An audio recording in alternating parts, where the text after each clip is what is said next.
Thanks so much, Travis. Well, yes, like Travis has been saying, there has been a lot of stuff that's been going on with SEO. I've been looking in all kinds of different places, talking like Black Hat World Forum, Webmaster World Forum, you know, kind of trading some notes with some SEO influencers on all of the things. And I do have a lot of awesome stuff to share. So again, this is meant to be interactive, a dialogue. Really, there's a lot to unpack, and I'm sure y'all are seeing, a lot of turbulence potentially on your sites. And please drop comments, questions as they pop up. We will answer them as they pop up and discuss them in relation to, everything that we've been seeing happen within the SEO ecosystem. First, a quick shout out to Clearscope. We help with the entire SEO content lifecycle, starting with content auditing, moving to then topic research, and drafting the piece of content, finally with performance reporting. Our newest feature is the content inventory. If you have not had a chance to check it out, I wanted to do a very quick walkthrough to show you what we've been up to, really just kind of give you a quick tour of the Clearscope ecosystem. So content inventory is going to be Clearscope's latest and greatest. And the overall idea is our like sales guy, Andrew, gave me this phrase. So I'll go ahead and say it here. Evergreen content is not forever green content. That's the new line. Or I'll usually say SEO content is not set it and forget it. But it's this case that Google wants to be serving evergreen content, useful content, helpful content to their users. And so Clearscope's content inventory allows you to assess the overall topical relevancy or content grade of the content that you've published over time. We give you this nice, easy to view interface where you can see when content is degrading, thus indicating that your content needs to be refreshed or updated to better meet SERP intent or the user's journey. We'll then integrate with Google Search Console, giving you then insights into impressions and clicks. And you can very quickly see, how many inventory links in and out of these pages are happening. You can also get a semblance of what we're calling SEO value, which is how much you would spend PPC wise if you were to bid on these keywords in Google search. Other cool parts of Clearscope's content inventory include a position tracking that is derived from your Google Search Console insights. So this is going to be really different than other rank trackers in the sense that rank trackers are more of an outside-in scrape where, Google, they'll be like Ahrefs, SEMrush will be scraping Google for keywords. We're specifically looking at, your Search Console, giving you then insights into how your average position is trending for the different keywords. Again, this is important because Google does a lot of personalization these days. And just because, something might be looking like it's ranking number 6 for you, could be ranking number 2 or 3 for somebody else. And you're not going to be able to get that data unless you're looking at average position within Google Search Console. The last report that I'll pull out here is going to be content decay. We'll quickly show you which pieces of content are decaying from peak traffic. So you can see here that we had a piece of content on AI content generation. We peaked in terms of traffic with about 1,000 clicks December and January. That happened to coincide with probably some of the peak hype of AI content, GPT, LLMs, all that good stuff. And we're kind of seeing the growth of that particular page be stifled, declining, and we've been going through refreshing it and changing it as the topic has rapidly changed over the last year. So if you haven't checked this out, this is going to be, one of the main features of Clearscope moving forward. And really, it's designed to help you really complete the SEO content lifecycle because evergreen content is not for evergreen content. Cool. So going back into then what's going on with SEO, there's a lot that's been happening with SEO. I like broke it out in this particular manner, but we've seen a lot of Google Algo updates, more specifically, helpful content update version 2, Google Spam and October core updates that have been released over the last week. Google saying that, links are not a top ranking factor. There is the continued role of manual search evaluators and how that relates to the helpful content updates. We have Google being on trial for their search antitrust and a variety of interesting documents and comments that have come out of such, the uncoverings of that trial.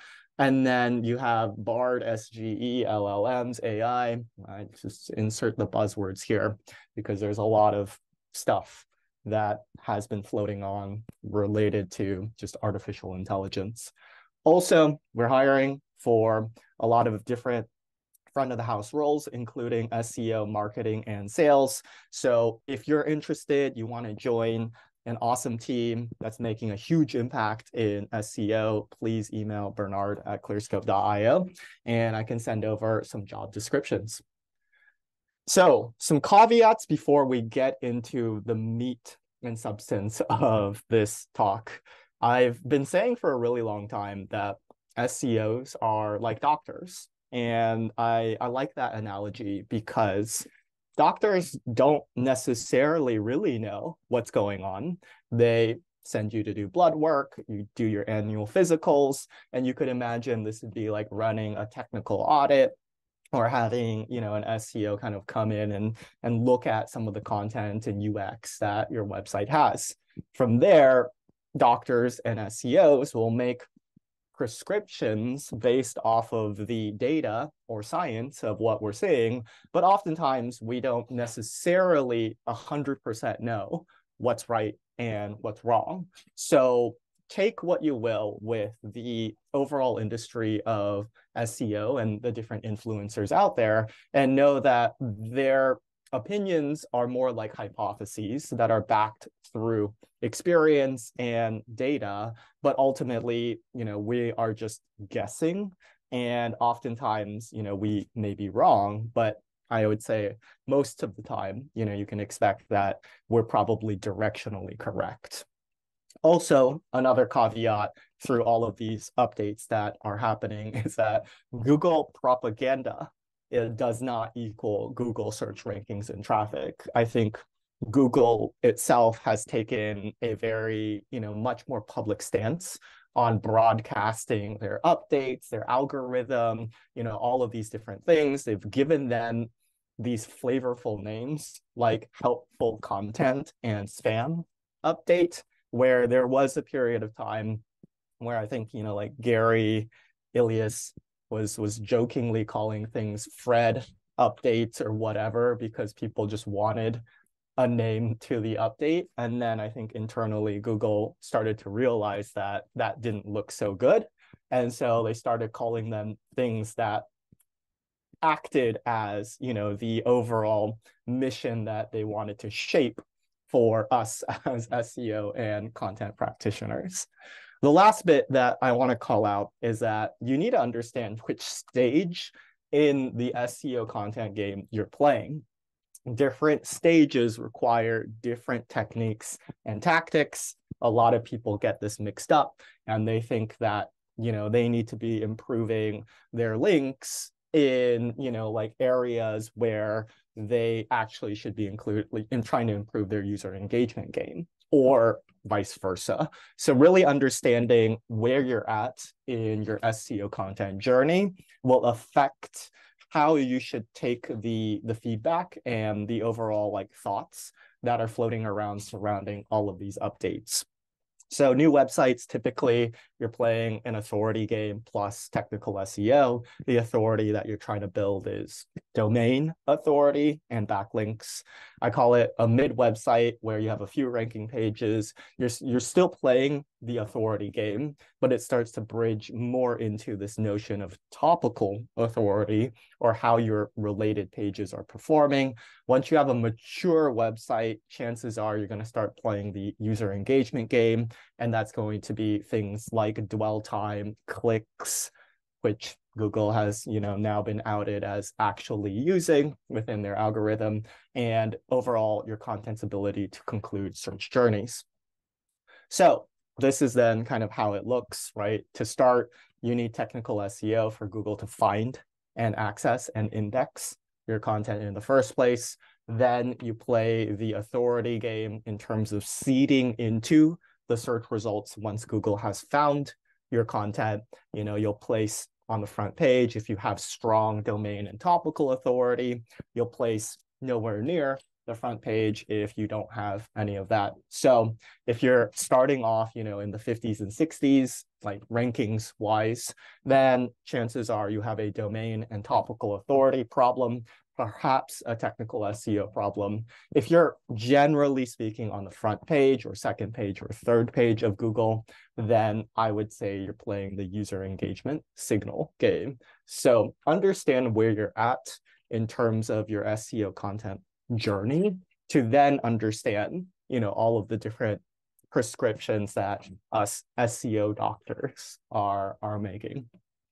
So what has Google been up to? There's been a lot of algorithm updates. You can kind of see here in Google's search status dashboard that we saw the October 2023 core update, the October 2023 spam update, and the September 2023 helpful content update. All of that to say that, well, these two most recent ones were released in the last couple of weeks, and the helpful content update, which has kind of shaken up the industry, caused a lot of volatility. That one has resolved itself already. So it's hard to know exactly what's going on with core and spam, but the September helpful content update, there's a lot to unpack there. So let's jump into that. Helpful content update version 2. The helpful content update, it started mid 2023. It ended September 2023, and it ended late September 2023.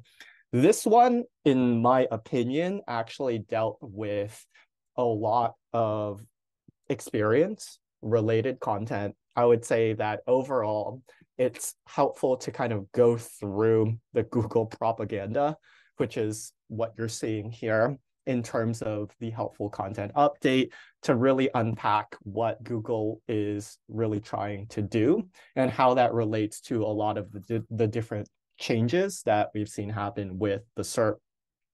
So you can see here, this, again, do you have an existing or intended audience for your business or site that would find the content useful if they came directly to you? I think all of this is this assessment that your homepage user experience actually does matter, and direct and branded search traffic also matters. So the synopsis of what I've been able to unpack here is that websites with exact match keyword domains, like if we went with vacuumcleaners.com as an example, those were the most affected through the helpful content update here. So obviously, if you go to a vacuumcleaners.com, then you just have a lot of links out to, pieces of content talking about the best vacuum cleaners. You don't necessarily have a brand or a lot of direct traffic that is looking for your brand. And that is to say that, those types of websites are typically set up from an affiliate standpoint and, trying to game the algorithm by having an exact match domain. Well, I'm not sure how Google is able to do this, but they've been able to kind of knock those websites down in terms of their ability to perform well in search. I think that a corollary to this is this idea of branded search mattering. So you kind of see here, I have this small screenshot down below, but it's this idea that if I Googled something like vacuum cleaners and I did not see my brand that I actually wanted to see, like Best Buy, for example, then the user would have to reperform the search for that particular brand. So they'd have to then Google Best Buy vacuum cleaners, thus then giving Google training data to say that a SERP that did not have Best Buy for vacuum cleaners was not useful.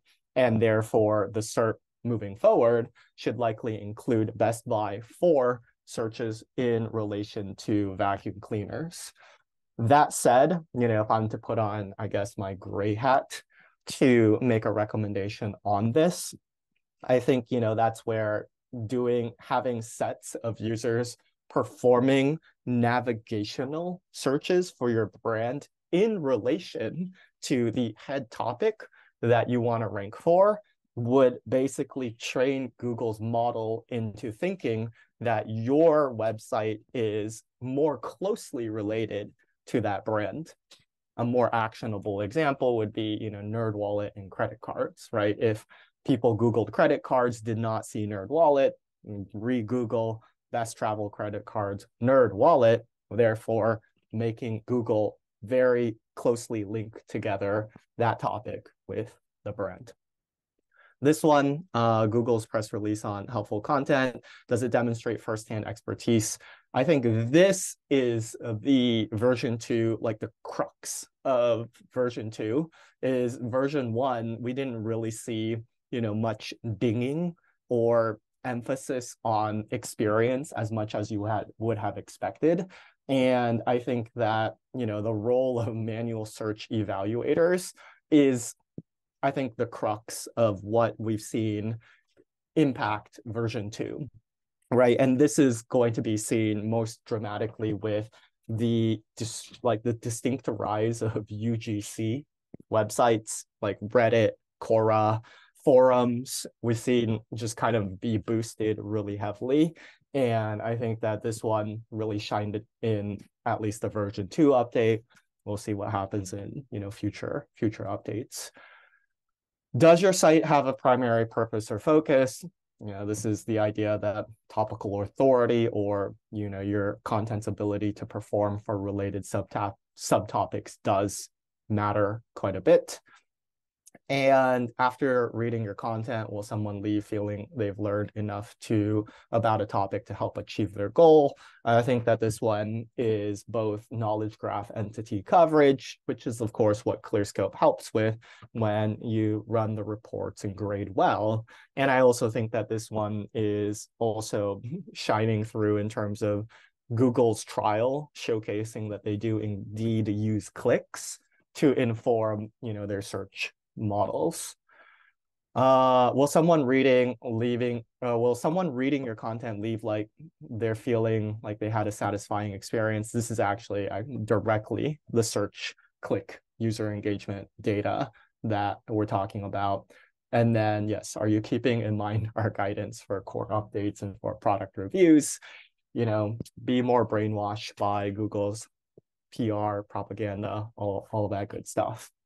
So I think, to unpack some of what the doctors, the SEO doctors are recommending, I do think that, one of the most common misunderstandings is that the helpful content update is not a negative kind of update.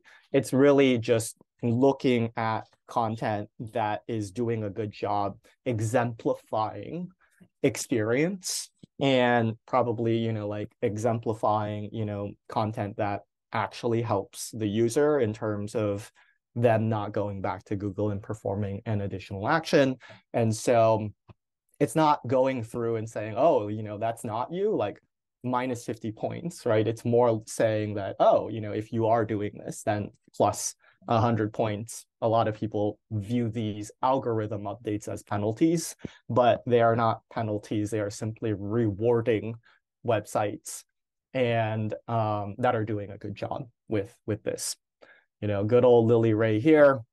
Again, HCU is still only not a positive one. This means impacted sites go down. Let's see here. Better show. Work is continuing. Yeah. So, yeah, there's again, conflicting advice that goes both ways on each one of these things.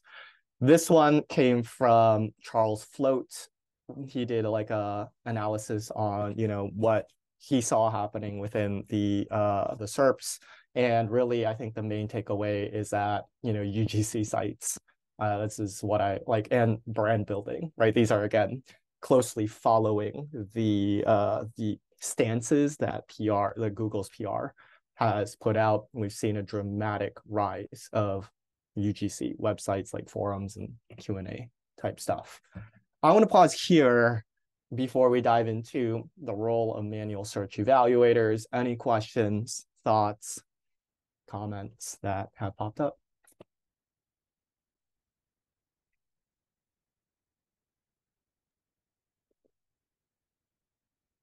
We do have a couple questions I think it might be good to kind of address right now before we move into the next section. So I think the first one from Megan, will running Clearscope reports mirror the new expectations Google has set with its helpful content update? That's a great question, Megan. Yes, so Clearscope reports are generated in real time. So that means that when you run the Clearscope report, we will scrape the SERPs immediately at the time that you've run the report. And that will then mirror the expectations that Google has, because the SERP has likely shifted, to more experience-led content. Awesome. And then Brian asked, is going back to the when you walk through Clearscope, he asks, is SEO value always calculated in USD, or can it be adjusted to pounds or euros? That's a great question, Brian. I hadn't thought of adjusting the currency rate, but I'll make a mental note to bring that up to our product team to consider moving forward. Awesome. And then Alicia asked, how do you increase your DA as a mid to mature website? We have implemented PR and have quite a few ranking pages now, plus grown our own SERPs a lot. However, our DA is stuck at a frustrating number. Yeah, Alicia, there's a lot of different ways to approach it tactically, strategically, all of that good stuff. I will just say that my opinion on DA is that DA itself is a very flimsy metric and number.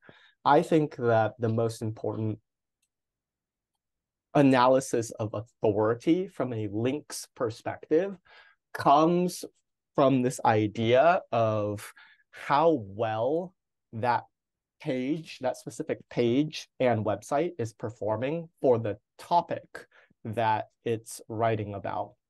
Now, in a lot of cases, you can imagine that the number of DA correlates strongly then with a website's ability to rank well. However, we're starting to see deviations away from that. So in one example, if you have a small blogger who has a low domain authority website, but strong topical authority, and is therefore performing well in the SERPs, then we could say that maybe that website's DA is, 20, but they are pulling in, 50,000, 100,000 plus traffic visits for, we'll just say, personal finance related topics. Should that website have a top ranking piece of content for, best ways to save for retirement, and have that link out to, your financial advisor service page, that I think contributes an exponential vote to your content's ability to rank well, rather than the idea that, it's coming from a DA 20 website. And the reasoning of why I'm making this very subtle distinction is because Google does use clicks and user engagement signals to understand whether or not content is doing a good job meeting the needs of the searcher. So if that piece of content is, ranks 1 through 3, then that piece of content is doing a good job concluding the search journey. Therefore, whatever that piece of content internally or externally links out to must be fantastic. On the flip side, right, I think this is really what counters a lot of sponsored like posts that happen on Forbes and Huffington Post, that kind of stuff, is that if a website is really high domain authority, yet the content that is posted sucks in that it's not ranking well in Google search, right? Like, let's say I'm a Forbes contributor, I write this piece of content that's like, best content optimization platforms, and I just say Clearscope, Clearscope, Clearscope, and Google looks at it, it tries it, as position 5, nobody likes it, so they bump it down to position 50. Then my hypothesis is that that piece of content, even though it's coming from a high domain authority website like Forbes, isn't actually voting much to the link equity that Clearscope is getting, because it's not doing well in SEO. Therefore, it's not meeting the needs of the searcher. Therefore, whatever it's linking out to must not be that good. So anyways, I think that's the most holistic answer that I can give you, Alicia, is that you kind of want to do link building efforts on already existing top ranking content for the topics that you want to pursue, and then kind of to a degree ignore the notion of like domain authority, although oftentimes they are very correlated. Awesome. And we'll tackle 2 more questions and then we'll get back to the presentation. But the next one we've been talking a lot about internally, and it is, with the helpful content update, what should be the keyword research strategy now? Yeah. Well, we were about to publish some content on this, calling it ranch style SEO. A few years ago, I was calling it search perspective frameworks. But the idea is that people will have their own journeys to understanding or researching any given topic. And, the traditional way of thinking about it has been very basic, in that people have been saying, oh yes, well, it's informational or research or transactional or commercial, and that's like pretty basic as an analysis. Really, right, if somebody is looking at a given topic, they're going to want to know like why this is important to me, how I should go about doing it, what are the common mistakes that I might make while doing it, why I maybe should consider not doing it. There's all of these different perspectives that a user is likely to care about within a topic. And I think that, the short answer is that going after long tail keywords is a good shortcut to uncovering the exact intents that the user is likely to care about within their journey. And it's a lot more complicated to do that well at scale for a variety of different topics. Awesome. And then we'll do one more question, and John, Cindy, will get to yours after the presentation. But the next one's from Alex. Do the pages section on the content inventory update in real time, or do you need to add them manually again? Yes, the pages in Clearscope's content inventory will update every day looking at your own content. So if something happens, your page internally, somebody made a change or 404s, then we will alert you to say, hey, this page is no longer doing well. And that happens every day. Then every month, because topics typically don't evolve so quickly that you need weekly or daily snapshots, but every month we will regrade your content against the search engine results page.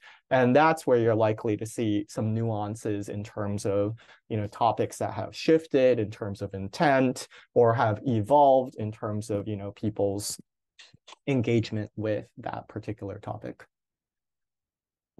Cool. Then let's dive in. There's still a good amount of stuff to talk about, more specifically the role of manual search evaluators I think Amari has been kind of shouting this out for a bit, but it's all about how Google uses quality raters. I think the most important aspect of all of this is understanding that Google's algorithm is not pure science. There are thousands of quality raters who sit down every day and they play Tinder with the search results. So manual search evaluators are Google's way of infusing qualitative reasoning inside of their machine learning. So Google will then, give people these pages, and I'm not entirely sure how the UX of it looks, but they'll present a quality rater to say, here's a page, here is, a set of criteria that we want you to evaluate on this particular page. Does it meet the standards that we've laid out here? And then, you swipe left or right. If it does, it looks great, and then it's a match. So manual search evaluators, I think, shape Google's algorithm in interesting way. So let's put it like that. There's a lot of these things that happen, and I think when it happens, it's always unclear as to why it's happening, at least from a pure scientific algorithmic standpoint. And the best ones that I can highlight look like this, right? Like, I think for a period of time, if you practiced SEO in, like the 2010s, you saw hero images everywhere, and everything needed to have a hero image. And looking back on this now, I feel like there was probably a time where the quality raters were being presented with guidelines that said, things that have images look, generally speaking, better.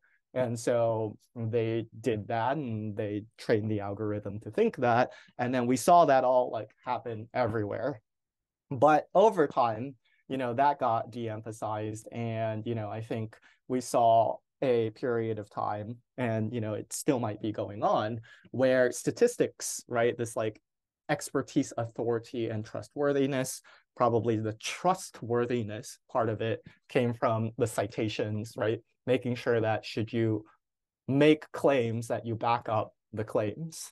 And I think that we were heavily weighted on trustworthiness in the more recent years. Now, I'm not saying that that's all gone, but you can imagine today what it looks like is authorship. So, Lily Ray calls this one out, which I think is particularly interesting. But, a blog about NYC tips as an NYC, local caught her attention. Essentially, all of the articles are anonymous because it's about NYC and not the authors. And it looks believable, but ultimately, it doesn't really pass the manual search inspection. So there's no proof, it looks like they're just summarizing Yelp reviews. And my guess on this is that the only way the algorithm is really capable of knowing this is because manual search evaluators are infusing the algorithm with this qualitative edge.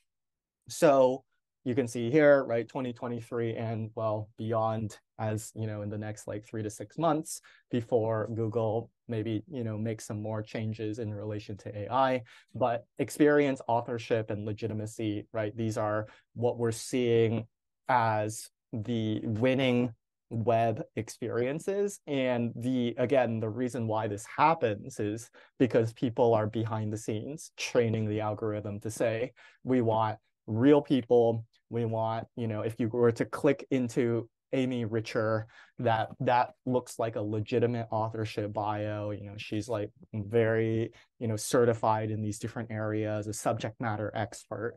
And that's what manual search evaluators are doing to infuse the Google algorithm update with the experience aspect. Google Spam and October Core 2023. I tried my best to look into any specifics surrounding these two, but they're still in the process of being rolled out, as they've really only hit the SERPs in the last like 6 to 7 days.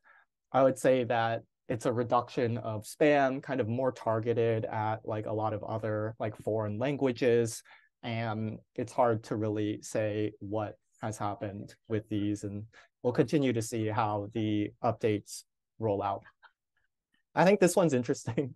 Links aren't a top ranking factor. You'll see here that that came from Gary Ilias, where he said that at PubCon in Austin this year.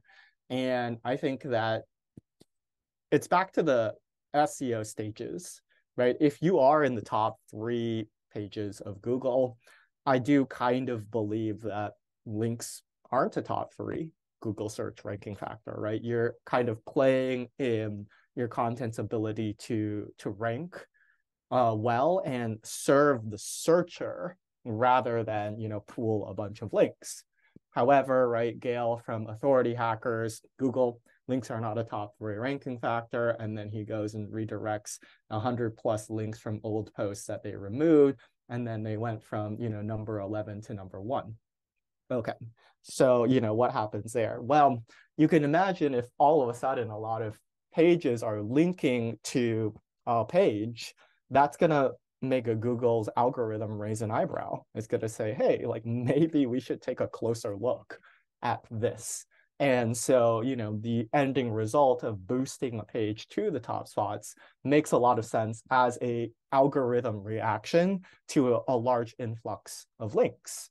Now, ultimately, right, if that piece of content isn't being clicked on much and also isn't giving users what they needed because they're going back to, Google and clicking on Zapier or ClickUp, and then, yeah, it's going to be bumped down from the SERPs. So all of that's to say that, yes, I do think links are still an important factor. They just are even more important if you are just getting started and kind of in your early to mid like stage of website maturity and SEO content rankings. This is like pretty interesting. It's ongoing, right? The Google search antitrust trial updates. You can see here from Big Tech on Trial. We try to avoid confirming that we use user data in the ranking of search results. Not to discuss the use of clicks in search. And, this person testified that everyone knows Google uses user data in search. So all of that's to say that for a very long period of time, the official Google propaganda was that Google did not use click data in search. I think, like that was kind of in regards to privacy considerations, GDPR, just all kinds of different things where Google didn't want to look like they were using user data too much because, Facebook and Meta and all these other sites were getting a lot of flack because all that they did was sell user data. So they wanted to like distance that. But now that we know that that's actually happening, I don't think it comes to a surprise for most of you here. Right? You've probably been following, me or Google long enough to at least infer that should they not be using user clicks or whatever, that they were using at least something that demonstrated some like form of engagement. So yeah, anyways, there's different approaches. I don't think this necessarily changes like how we should think about Google search. I think, Kevin Dig called this one out. It's like the implications, because now we actually know Google is using click data, what would we do? And it's like, yeah, we'd probably pay more attention to the user experience. We would, like really think about click-worthy titles. We would provide great experiences. And again, it's not like this really changes anything in terms of our approaches for how we're doing SEO, but I think it's nice to hear, Google come clean about this, because I have certainly debated many SEOs on, this user engagement signal thing, much more than I would have liked. And I'm like, all right, well, I don't imagine why Google would not use click data. This is also interesting. Google Ads search and Chrome bosses, discussing how to boost ad revenues in emails. Long story short here is that published emails have basically called out that Google Ads team was telling search team to, kind of make search results like worse, prioritizing ad revenue, all of that stuff. I don't think that this comes as a surprise either. We all operate in Google Sandbox, and Google has been cannibalizing and trying to, capture more of the value for themselves with knowledge graph panels, Google product placements, Google Shopping, Google Maps, Google everything, really. And so I think, the takeaway here is that ultimately, when we play Google SEO, we are still playing in Google's backyard. And, if anything, maybe my recommendation here is to to kind of not place all of your eggs in the Google basket, and I know that comes a bit like not like of a recommendation that I would exactly say is beneficial for Clearscope, but I do think that diversification of marketing channels and owning your own audience and list is, of course, at the end of the day, what we can do. And I don't think this is specific to Google, right? We're seeing X or Twitter go through all kinds of really crazy stuff now. Meta has obviously changed significantly in the last 10 years, your audience through email lists, and that will be, always defensible. Yes, BARD, SGE, LLMs, AI, insert extra buzzwords here. I think that the going sentiment amongst our SEO doctors in the space is that SGE continues to evolve, but more recently, right, a lot of people are saying this thing called they're calling it SGE Lite, where they basically fold down the the generative experience. So I think, with relation to the emails that were shared and the antitrust and Google kind of prioritizing ad revenue, I think, this makes a ton of sense. I've always kind of felt like the SGE was really just a slightly better version of a featured snippet. And a featured snippet would be essentially, Google arriving at a very high level of confidence that that featured snippet is the answer that you're looking for anyways. And so I think that SGE, should it roll out, my take is that, it kind of replaces featured snippets to a degree. And we kind of see it more in that isolated manner. I've always been of the opinion that SGE and this whole AI movement is just better consumed through a chat interface. And I've always thought that, Google should just release Google Chat or something like that to then capture, those types of searches or questions that people might have, because they wanted it through more of this AI interactive component, which is to say that, yes, so this is more SGE Lite stuff for things, right? This is kind of saying that in some ways, shapes, and forms, you'll go to ChatGPT or Bard to inquire about certain things. I think that, those kinds of LLMs are powerful because they retain historical context, right? You can say, hey, what are your thoughts about this?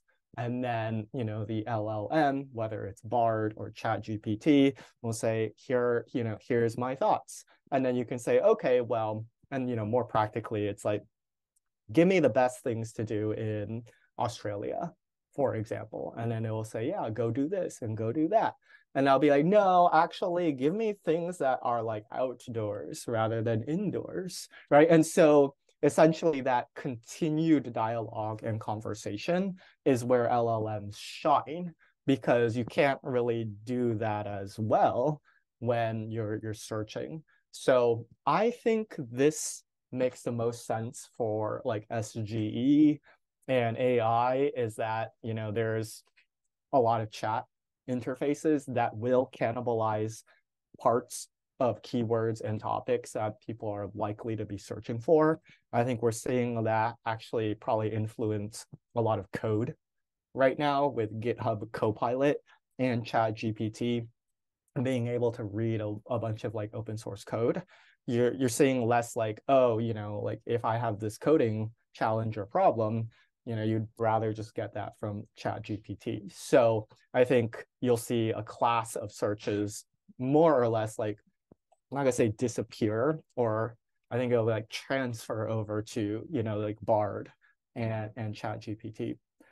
So yeah, I think that wraps up a lot of what's going on in SEO. I think it's been a turbulent year, and I think it's exciting to see, what changes and things will continue to make.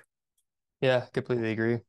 We have a couple of questions from the audience, and I think you have 10 more minutes. So if you have questions, go ahead and drop them in the Q&A box. But to kind of kick it off, we have John from earlier. He asked, how do you determine your website maturity in the life cycle?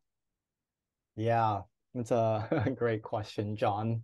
So I think it's it's the best, most practical like recommendation that I can give you is how much content you have at what rankings.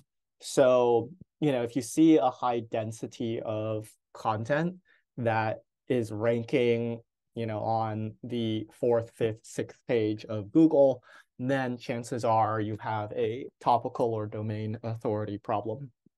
If you're publishing content and it's taking a week to even show up in rankings, therefore indicating that you have like indexation problems, or you're running into crawl stuff, then I think that's more of a reflection that you might be earlier on. And then if you're publishing content and it's immediately seeding into Google, into like front page, second page, then likely you're a mature website for the category that you're writing about.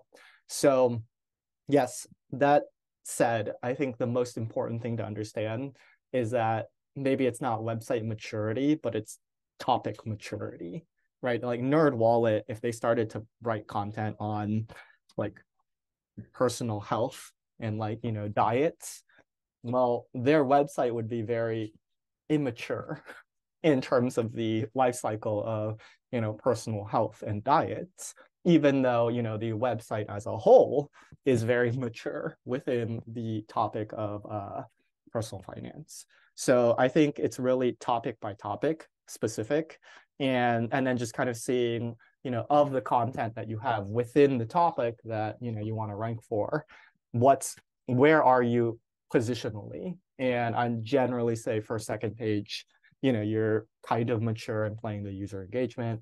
And then, second page to 100 page, you're probably mid-levels of maturity because Google is finding and indexing and wanting to serve your content. And if you're nowhere found on the top 100 spots, then chances are you're very early in that topic lifecycle. Nice. Cindy asked, any suggestions for when you're in a saturated market and there are 100 what is X pages? Is this where experience and EEAT matters? Any thoughts in addition to working on long tail keywords? Okay. So let me see here. Something around. We're in a saturated market where there's 100. What is X page? Yeah. I mean, I talked about this a lot more within another presentation that I've given, and I think that if that is the case, right, and perhaps it's a fairly dry topic, then the idea is that you kind of want to beat the website in terms of your ability to add to the knowledge graph, or I guess in SEO speak, people are calling this information gain. So if you're competing in like high confidence SERPs, right? Like this is kind of what I'm imagining when you say there's 100 what is X.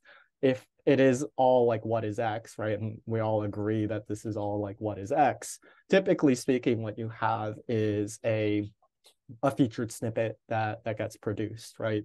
How many legs does the dog have?